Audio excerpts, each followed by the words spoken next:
Oh, hello, and welcome to Dente Rigamortis. I'm Review Cultist. And I'm Dr. Leviathan. And tonight we have a very special guest. Hey, it's Matt again from The Drunk and the Ugly. A recurring guest star. Yes. And we're here to discuss those internet stories, most creepy and most pasta. Tonight we have Blinky. So this one isn't quite a creepypasta story, but it's kind of a creepypasta video. Creepypasta short film shot for 45,000 euros. Yeah. Or 65,000 Canadian dollars, and, yes. Like... About 50... About the same in American, I think. Yeah, like 47,000 US dollars. Depending on where the trading value of the euro is right now, it's pretty low at the time of this recording. I don't know, maybe Greece will find a bunch of money in its couch. Greece? And Germany. I thought this one was... Okay, yeah. Or whatever European country's failing this year. Yeah. And I think this one starred... You said that it starred the guy for the kid from... Yes, it stars Max Records. It's from Where the Wild Things Are. Yeah. Which I think that's probably where most of the budget went. Yes. It is written, directed, and edited by Ruairi Robinson. I'm going to just paste this here because I have no idea how the hell to say that name. Cinematography by MacGregor, who's just got one name. Music by Oliver Arnolds, courtesy of Erased Tapes, and funded by Board Scannon / the Irish Film Board, which is probably where all of the money came from. Interesting thing to note, that it was $45,000 to shoot, $0 for the 45,000 euros to shoot, 0 for digital effects. Well, so I mean, it just proves. Well, zero. It took 9 months to design and render them. Wow, Jesus. I mean, this movie does have a lot of rain, so yeah, particles take up a lot of time to render. So I guess we'll do a rundown of the movie. You can check it out on Vimeo, or is it on YouTube too? I've only found it on Vimeo. It might be on YouTube. Let me see. I know a quick Google will link you to the Vimeo page. Yeah, so. It showed up on Vimeo first, and generally something doesn't show up first on Google. I'm gonna guess that it doesn't exist. Let me see. In fact, yeah, it shows up on Wikipedia before it shows up on... I don't know. The fourth result is the Wikipedia article for Blinky. As they write it here, Blinky TM. Yeah. Oh, okay. For some reason I thought the director was German, but no, it's directed. It's got the Irish board. That's why his name is Ruairi Robinson, who's actually got his own Wikipedia page. So, hey. Huh. Oh, and just before we go any further, this is part of Robovember for Dente Rigamortis. So yeah, we're keeping up with the whole robot spiel for as long as we can. Yes. Well, the month is over. Yes. Yeah, this is the end of the month episode. So, I guess we'll start off with the rundown now. So yeah, it starts off with an advertisement for Blinky as a toy or as a household domestic robot. They cost $99.95. Yeah. And then the little kid's watching the TV and. It advertises that it brought the family together, brings families together, and this is good because, as it turns out, this kid has a really bad home life, or starting to have a bad home life because his parents are arguing all the time and probably threatening with divorce. It should be noted, anytime we see the parents together, they are always arguing. Yes. This is their character role in this production. Yeah, no, that really is it. Where they're even yelling at the kid, or they're just angry at the kid, or displeased with the kid. Yeah. So yeah, he goes to the arguing parents and says he knows what he wants for Christmas this year, and boom, we get the robot. Yes, the I gotta say, I don't know what background this kid comes from. He gets a $10,000 robot for Christmas. Well, he is an only child, so maybe it's going up the whole, like, the kid gets... but his parents aren't even divorced yet, and he's getting awesome toys. I mean, fair. And it's not like the house, like, seems to be... Like, the house looks kind of high-tech, but that just could be because they're in some kind of future. Some kind of future with domestic robots, yes. With domestic robots and a locking mechanism that just says lock on your screen door. How else are you going to know it's locked if it doesn't have a projection on it? I mean, clearly. Also, I think the screen, like, I think the actual, like, there's holograms and something in place of, like, screens in some of the stuff.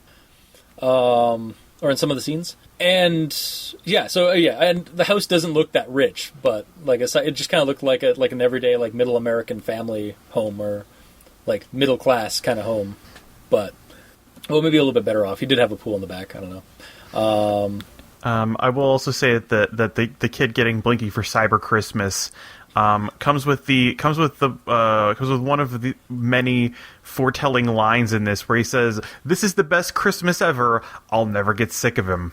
Yeah. Yeah. Done. Letting us know exactly how this is gonna go. Yeah. Yeah, that was kind of a spoiler. There's a lot of like little, like, too obvious nods to, like, foreshadowing in this. Mm-hmm. So yeah, then it cuts to the weirdest, like, home videos I've ever seen. Like, I don't even know has the camera half the time, because there's times it's all grainy, like 8mm style home videos. Yeah, in a world with domestic robots and where kids get this kind of shit for Christmas. Well, and also, We've got grainy footage. Yeah, also, like, too much of it is... a bunch of it is happening in a place where nobody would have been holding a camera. No, I know, exactly. Like, there's parts of it where I'm like, oh, Blinky's holding this. This is, like, he's playing tag and stuff. And I was like, but wait, now the kid's got it. Wait, now it doesn't even look like... Who the hell has this camera? Who's playing with them right now? I think at this point we have to accept that, like, a film grain is like it's a joyous nostalgia filter. That's actually, like, as I was saying that, like, earlier, like, about the home video thing and 8mm, I was just realized, like, well, maybe it is just, like, how, like, people can do that on their phone, like, they can apply, like, a SEPA app to it. So maybe that's a thing in this nearish future with domestic robots. And yeah, he's got a selfie robot that goes around and puts film grain on everything. Yeah, that's actually, like, the camcorder itself is actually, like, the robot. It's a simpler robot than the domestic one that they have. It's just made to follow. It's a drone. Follows you and records everything. It's just a drone. Oh, God. Yeah, so... and yeah, after a while, like, it's they're playing around, they're having fun, and then, like, time progresses through this home video, I assume. And lo and behold, he starts not having fun with this robot anymore. His attention's waning. It should also be noted this is like a 45-minute, or not 45-minute, yeah, it's a really long video. No, 45-second long montage of this kid playing with the robot. It shows the kid having fun with Blinky up until literally, like, the last scene where he throws a frisbee at his head, it bounces off, and then he looks bemusedly at the camera. Yeah, it's just like, he can't catch it. I'm bored. And then why don't you just go outside and make a fucking friend, kid? Yeah, man. Like, if you want something to catch a frisbee. To be fair, like, based off of, like, them walking down the street, and the only thing that's on that street that we saw was another robot. Who looks derisively at, what's his name? At Blinky. Blinky, yeah. It's just like, I'm surprised. I'm actually, like, wondering if there are any other kids left in this place. Yeah, that's a thing. That is a thing that I am wondering. We'll save that for after this rundown. We are literally like 2 minutes into this film. It's how this thing goes. We do commentary while we do. I know, yeah. Anyway, yeah, it's a very unpopulated world. The €45,000 budget did not have enough time or money for extras. Yeah. So, yeah, he gets bored with the robot, as we expected. Has a dog. I don't know if, like, does the dog come up beforehand, or the dog's in the montage. Yeah, I know he has the dog, but I was wondering if he got the dog prior or whatever. We don't know. We honestly don't know. Like, the first 90 seconds is the ad for this robot, the kid going to his parents and saying, I want to get this robot for Christmas, and then him getting the robot. Like, we don't have anything to suggest there is an absence of a dog, but absence of evidence is not evidence of absence. Yeah. All right. And so he gets bored with the robot, and oh no, the robot isn't keeping his family like together, and they're still yelling. So he's becoming like not traumatized, becoming a little bastard. He's growing up in a shitty household. Yeah. Where his parents obviously aren't paying attention to him or like care him enough to not yell in front of him. And so he starts taking it out on Blinky by having him like count up to. Yeah, it's noted that apparently among the games Blinky plays is hide and seek, where he can start from counting down from 1,000,000. Yeah, and that's where he's starting, and then suddenly it becomes a torrential rainstorm for like the next couple of weeks, as he's just counting in the middle of the backyard while it's raining, and he's petting his dog, and he's like looking at his parents yelling at him or yelling at each other, and he starts to take his frustration out on Blinky by going out there and telling him to stop counting. And then trying to contradict it by saying, what did you say? I said not stop it, or don't stop counting. And then, like, hold still for 24 hours, don't move. He's like, I can do that. And then goes and grabs, like, a bucket of paint. God, fucking voice. Grabs, like, a paint bucket and just spills it. It's like, clean it up. And he goes to move. It's like, I told you not to move. And just, like, contradicts him. And it's like, nothing ever matters. You can just go kill everybody. I could tell you to go kill everybody. I could tell you to go kill my dog, my family, me. It just doesn't matter. And he's like, no problem, no problem, no problem. And he just starts glitching out. Yeah. Because robots contradict each other. Or the whole, like, robot contradiction thing breaks them. And then he yells for his mom, and the mom comes over and tells him to clean up and just turn off the robot. Turn it back on again. Yeah. The tried-tested method of all IT. And he does. And it reboots, and then that's when Blinky has kind of gone down the dark side. Or the light side, depending on your perspective of it. He didn't do everything he was told. He's just following orders.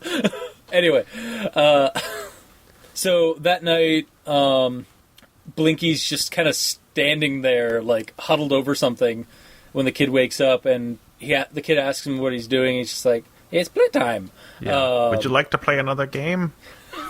Would you like to play another game of chess? He asks him what he's doing, and he says he did what he asked. Did he do good? And then we find, like, we don't find out, but it's insinuated. Yeah, and then as he walks out the door, as he faces the door and starts to leave, he says 999,862. Almost kind of picking up where he was when he was counting off. He's actually a few numbers ahead.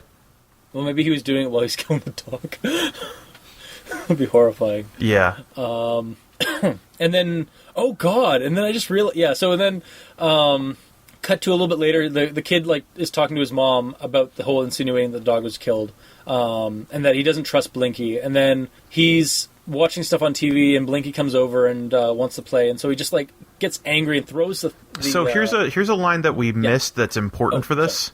That his mom, after his mom notices that he kicked over the paint can to piss off Blinky, she says, if you make another mess like that, I'm going to have Blinky cook and clean you for dinner. Right, yeah. Ding! That's another warning sign for this. And then, so going back, he throws the remote, which is like a tablet thing, at him, and it drops...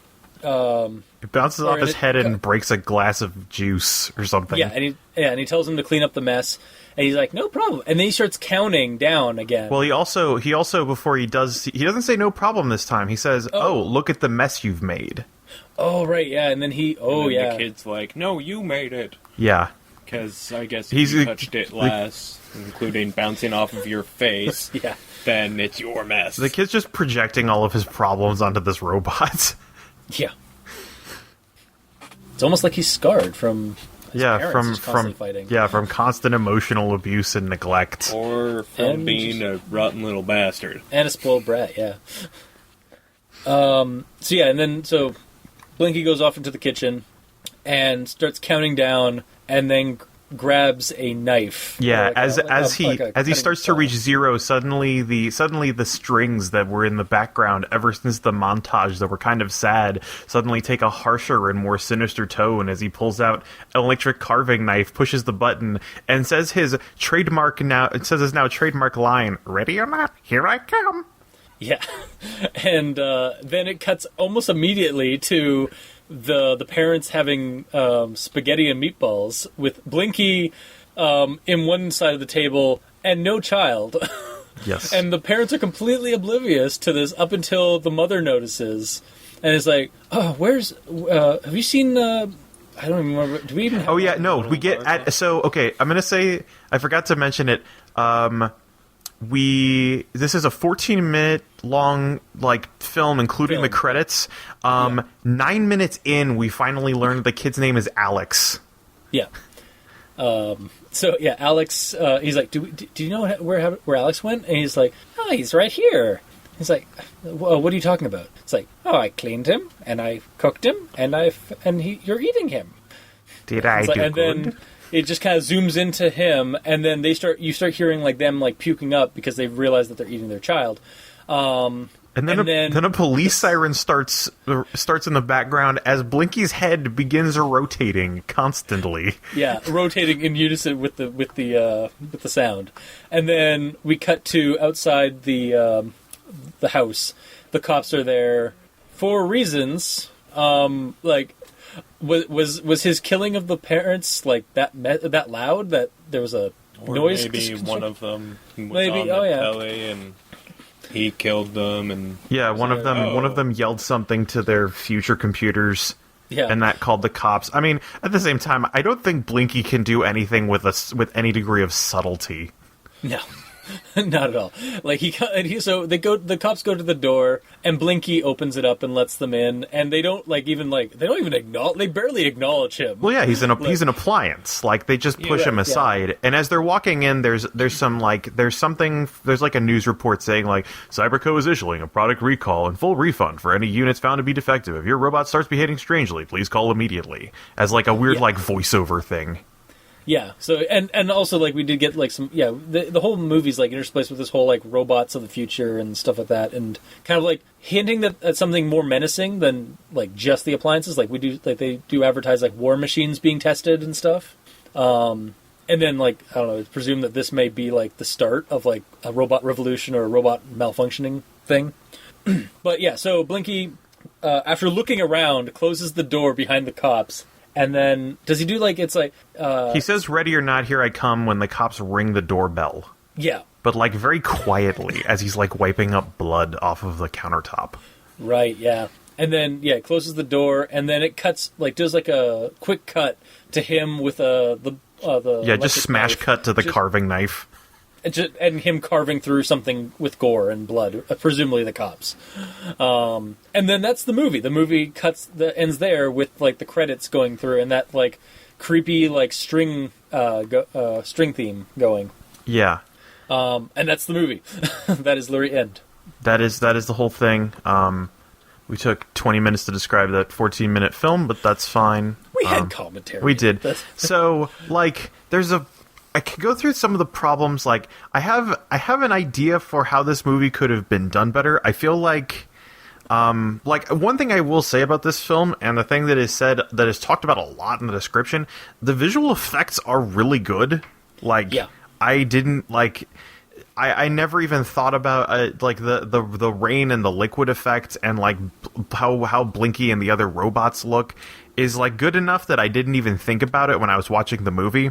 I was instead taken out of it by the by just, I don't know, the plot. The plot's trying to do too many things in not enough time, because we're trying to have this like family dispute story, and then a story about a sad robot, and then it turns into a slasher movie, and then it has implications that all robots are evil. Maybe like we get like 3 or 4 plot lines in this like 13-minute film. And we're given a lot of like stuff to digest in this movie, including meatballs.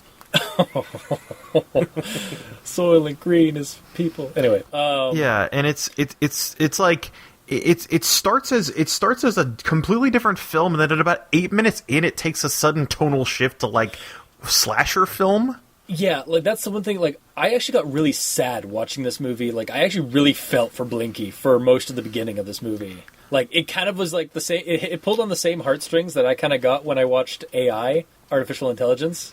And then it went slasher flick, and I'm like, oh god. Yeah, and it's a very strange vibe, and I feel like they were trying to tell a story about the kid, but the kid never got enough focus for the story to be about him. Oh, so the kid was too, like, cardboard cutout, like, spoiled. Yeah, he was. Yeah, kid. He was just a little prick. See, yeah, whereas you spent the start of the movie liking Blinky, I spent the first half of the film just hating Alex.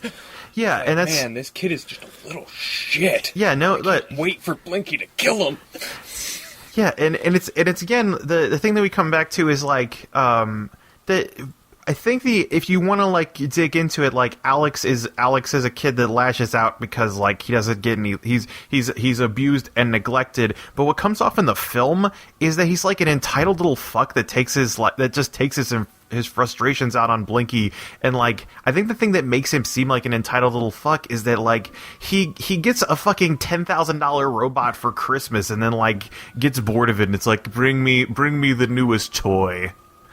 Yeah, like he's like, I want to. It's like, I think he's broken. Can we get the next one? It's like, no, you're not getting the next one. You're not getting the next one. This was $10,000 fucking dollars. Jesus. Like that's the most sensible thing that the parents said the entire movie. I think it's like it's one of 3 things the parents say that is audible. Yeah, because like we never hear that. We just have like show them like yelling, but it's always like that like sad music playing. Yeah. And then, at the same time, it's like Alex, it's clear that Alex wants Blinky because he doesn't have any friends. We never get any reason why he doesn't have any friends. He just doesn't. And then he gets tired of Blinky and goes back to playing with his dog. Yeah, and again, like, it's like, he had a dog. Like, honestly, the dog would be enough. I mean, I guess there's a thing you could assume, but what you say about assumptions, that like he's like kind of, he's not really doing much with the dog. He's like petting it and kind of like listening to his parents fight in another room. Yeah, and that's the other thing. Like, I guess like it's not a long film, so all we have to establish about his parents is that they fight to show that he kind of lives in a shitty household, and it kind of tries to focus on this family dynamic and how Alex thought that this like service robot would fix his broken family and doesn't, but then it is like immediately abandoned so that Blinky can like start murdering people.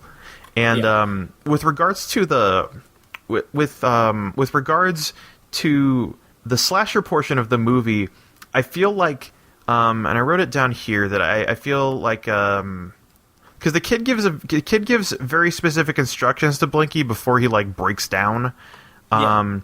He says like, can you make my parents stop fighting, kill my parents, kill me, kill the dog, kill everybody. And what I really wanted to have happen is, did I do good? And Blinky walks out is for the kid to is for the next morning the kid gets up and doesn't see his parents and then like goes to their bedroom and finds that they've been like brutally murdered. Yeah, that would have been really good. Yeah. And then he's like, "Oh God, I told Blinky to kill them," and and then Blinky's like, "I stopped their fighting." Yeah, did I do good? And then like as he's like staring off, like just have like a scene where like he's at the doorway, like we get a close up of his face, and then like the camera slightly moves to the side so you can see Blinky behind him. Yeah, that would have been really fucking effective. And then that seems like, because They're like trying to do too many things that they're trying to do the subtle like build up horror, but then they're also trying to do like the weird B movie like gore film thing, because they set up early on like a bunch of Chekhov's guns, including that Blinky plays hide and seek so that they can give him the catchphrase "Ready or not, here I come." Yeah. But then they don't have enough time to pay off on that, so it's never like Alex is like running and hiding in the house while you hear Blinky coming with the carving knife saying "Ready or not, here I come." You never get that payoff. You never even get that build up. It just happens.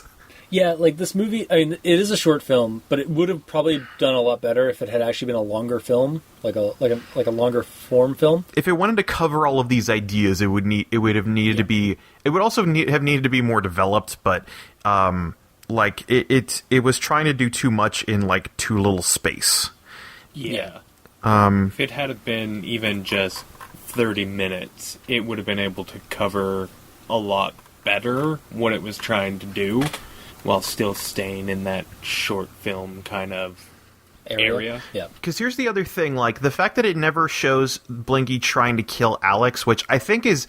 I'm guessing the reason that Alex doesn't show up a lot in the film is that he's an actor from a feature film, and they probably didn't have a lot of money to get him in a lot of scenes, so he's in a few, and then he's gone.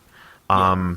And I'm guessing that's why there's not a lot more focus on Alex, and one of my questions there is, if that's true, why did you hire a child actor from a well-known feature film instead of finding some other up-and-coming child actor, maybe? But the other... Well, that could have been, like, that could have not been the decision of the filmmakers, maybe, like, the board. Oh, yeah, it's yeah, that's possible. Yeah. I guess when you bring in a lot of external producers, you lose some control over the project. Yeah. But that's one of the other things, is because we don't see Blinky like chasing down and killing Alex, it doesn't make sense to me how Blinky could have done it. Because Blinky is a fucking doofy ass robot that can't catch a frisbee. Like, it's never shown to be able to move particularly fast or be particularly strong or even be fucking subtle. Like Blinky, like, unless Blinky got the fucking drop on Alex, like, just walked up to him while he was, like, watching the TV, and the kid knows that Blinky's there even when he's fucking sleeping. Like, that's how unsubtle Blinky is. I don't know how Blinky killed the kid, let alone how Blinky killed both of the parents, let alone how the Blinky killed a bunch of fucking cops. Yeah, I mean, I'm really glad they didn't show, like, the kid getting killed. Like, I actually did appreciate that part of the movie where, like, we see him like grab the knife, and then it cuts to. I do appreciate that I did not have to watch a child die in a film. That's part of it. But like, I also appreciate, like, I actually really liked the idea of like just cutting to the aftermath, so it leaves you to wonder what the fuck happened. But at the same time, I'm also glad that we didn't get to see a child get butchered on screen. Yeah, it's just at the same time, like. Blinky is not set up as a machine that is capable of murder. It is not. Yeah, it is not set up. Is like I can understand the idea of having him like have the weird creepy smile because he's like part service robot and part toy, but then he's not. It's not even. I keep giving gender to this genderless machine. I mean, yeah. It is actually voiced by the director, and also is mocapped by the director. And the director said, "Let's see, somewhere in here. Thankfully, all the footage of me in the skin type mocap suit has been permanently destroyed." Yeah, that's another thing about this movie. I was actually when I think right before you told me that everything was CGI'd, I actually went online looking at images of Blinky just for stuff, and it was like. And I started seeing on Google Images like a ton of like render stuff, and that was when it clicked. It's like, holy shit, this was actually all CGI. I thought those were practical effects. Yeah, the effects are fucking amazing. Like, I just wish there was a better story for them to be in. yeah, exactly. Yeah. So definitely better. Like, they definitely probably could have gotten more out of their budget if they had gotten a child actor, like a cheaper child actor. Yeah, because like everything about the production of this movie is really good. Like the framing, the framing is good, and the soundtrack's good. like, you have a sense of coherence between the scenes, which is actually pretty surprising for, it's made by filmmakers that understand how to make films. Yeah. And in that respect, it's very, very, beautifully produced. It's just not good at its core. Yeah, like, it was rushed. I can understand the high concept for this, but it's not polished enough. Which is ironic because it's really, really polished. It's just like, visually it's polished, but like it's like a car from at its core. It's still a turd. Yeah, it's a car from fucking Pimp My Ride. It's like it's got fucking $90,000 rims, but at the core of it, it's still like a '78 Oldsmobile. Yeah. Nice. Okay, so yeah, is there anything else to say about this one? Let me check through through the rest of my notes here. Yeah, no, I really felt like the only thing I have to say is it felt like it was not focused enough. Yeah. And if it had just had the 2 plots instead of 4 or 5 that it was trying to get across, because there's also this other like channel that keeps showing up for like 5 seconds at a time. It shows up in the beginning when the kid's flipping through channels, and it shows up again. Like news and stuff, or like the robot advertisements for other robots. And then there's also this channel the kid flips to that is just like, I think it's supposed to be some other news station, and all that's in it is like ambient footage of a city, and then like a weird map on the other side and a stock ticker in the bottom. And I was really trying to figure out what the fuck this channel was. Oh man, I did not get it. Only shows up for like 5 seconds in the course of the entire film, so I'm not surprised if you missed it. I saw it, and just because I'm like taking notes on like all the dialogue and like all of the different like shooting choices, like I'm like, what is this channel? Why? I guess why is the kid watching it? Yeah, I think maybe they were trying to get more put something in to make the world seem more like in depth, maybe, or like add more intrigue. Like it's like, oh well, we're doing. You know how you do that? People. Yeah, exactly. Like, hey, there's more people in this world. How the fuck can you tell? I don't know. There's a ticker in the background. Or, hey, there's more people in this world. How the fuck do you know? Look, there they are. Look, walking down the street. Yeah, look, there's people. Yeah, I mean, I get that, but I think like maybe it was like they're I can see and I get that from the description that there's soon every home will have a robot helper. Don't worry, it's perfectly safe. And this is the core message. This is what the filmmaker decided to put as the core message of the film. And it's not a message that's hit on hard. And it's what they're trying to hint at, I think, with the news reports about war robots and, oh man, there's a lot of defective units, and like, oh, if this child's service robot is like capable of murder, then what does that mean about everything else? And it's like, there's not enough time. You didn't spend enough time setting this up. Yeah, like, and at the same time, also, the robot went nuts. But I mean that could also mean like they need to get some like I don't know, some extra testing and development for like this thing to be more sturdy psychologically, or with its program. Yeah, they need to bring in fucking Asimov's 3 laws here. Yeah, exactly. Or even just like 1 or 2 of them. Yeah, also that would have been enough. Yeah.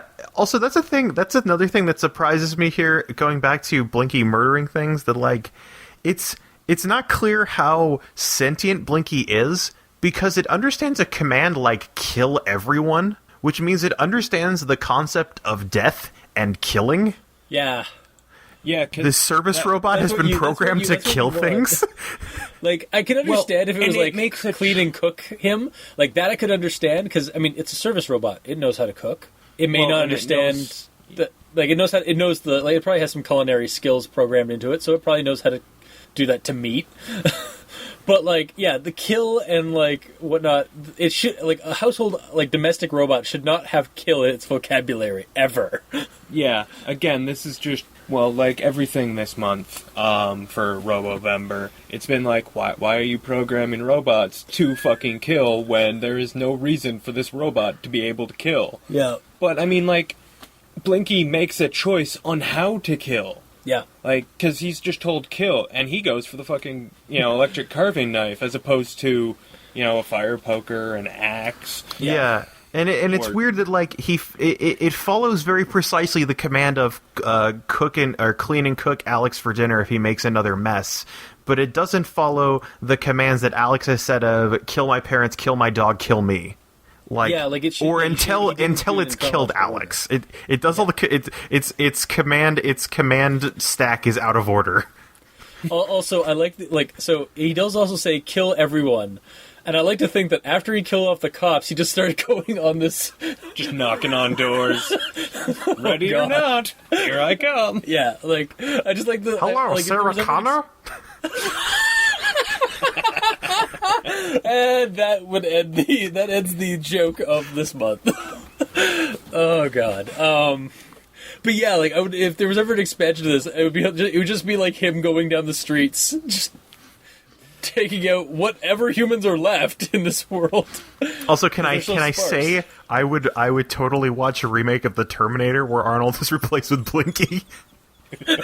So would I. Holy shit! It would be better than Genesis. Yeah, it'd be better than Rise of the Machine.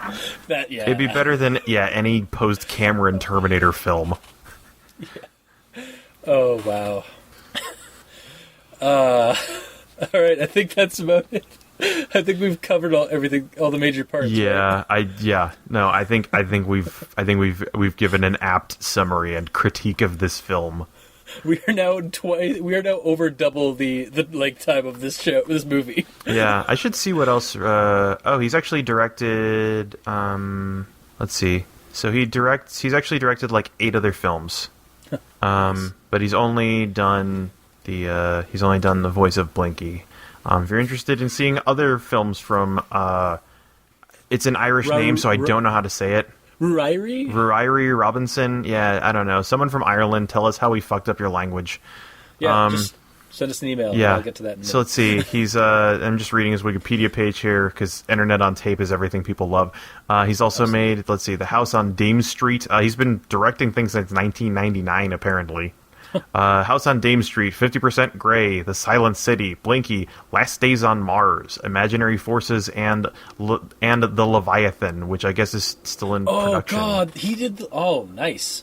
Actually, no, The Leviathan was the social commentary is space whales.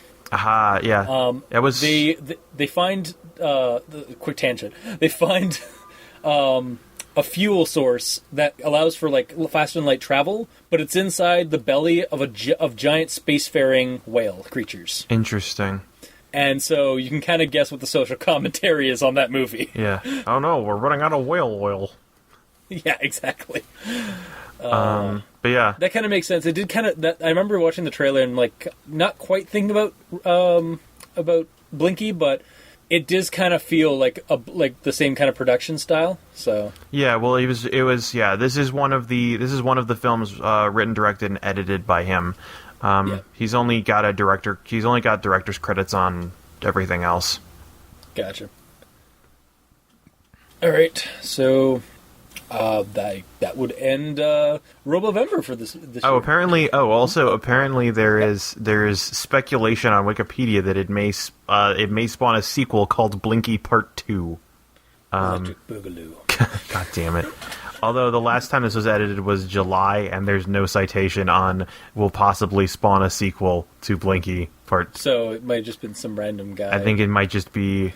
Yeah, it might just be there. Think. He was also apparently signed on, we're going to wrap this up. Apparently he was signed on to do a live-action adaptation of Akira. Oh, wow. Yeah. Huh. But that project got canceled. Oh, well. Yeah, a lot of like live-action anime adaptations generally do, I've noticed. Yes. But anyway, yeah, that is the last episode of Robovember for 2015.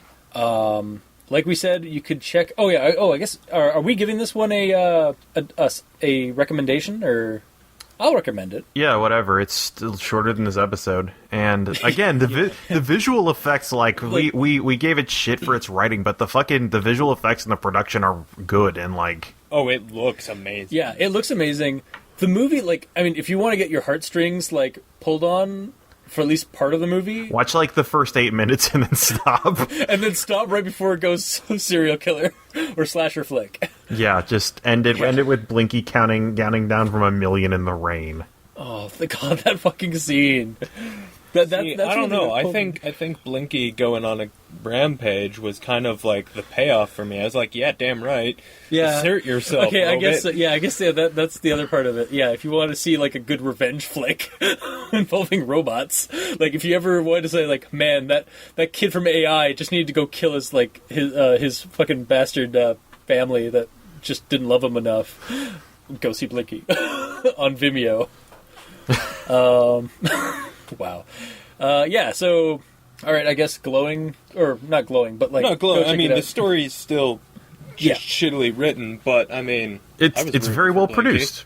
Yeah. Yeah, very well produced. So go check it out at Vimeo. We'll leave a comment, or a description in the... A link. We'll leave a description of the link in the show.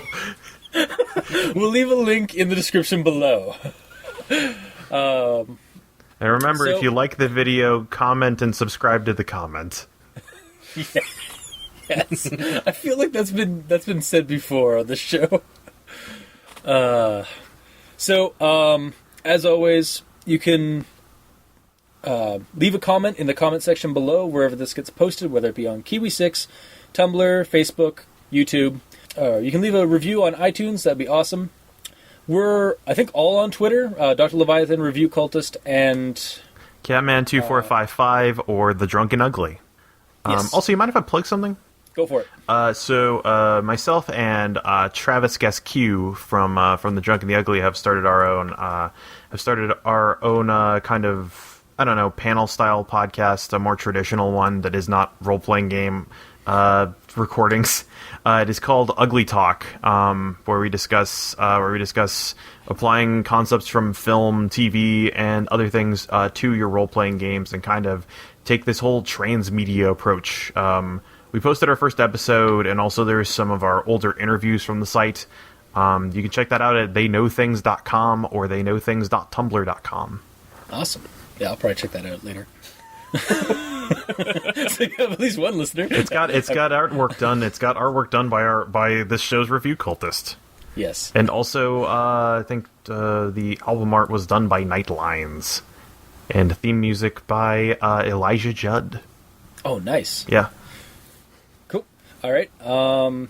And as always, you can send us an email, especially regarding the how to pronounce the name of the film's creator, at aldenterigamortis@gmail.com. That's aldenterigamortis@gmail.com, where you can also leave us suggestions for other creepypastas or videos that you'd like us to discuss on the show.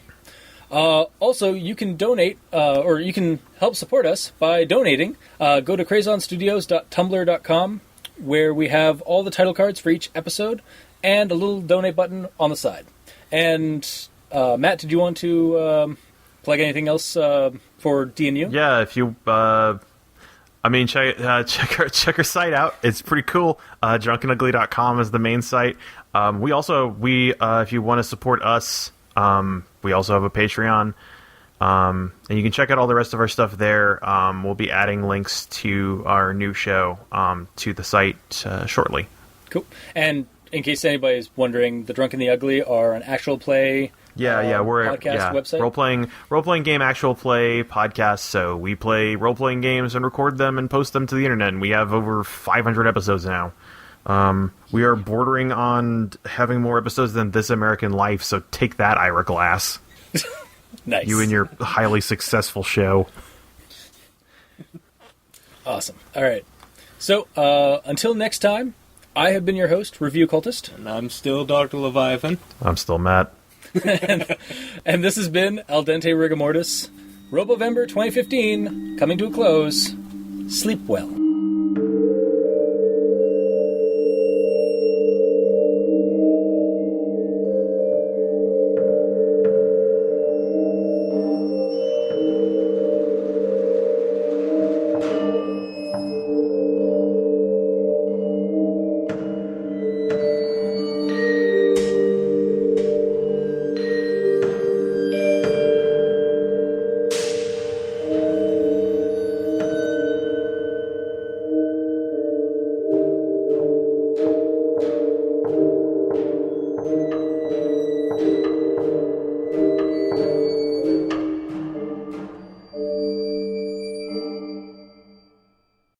Ready or not, here I come.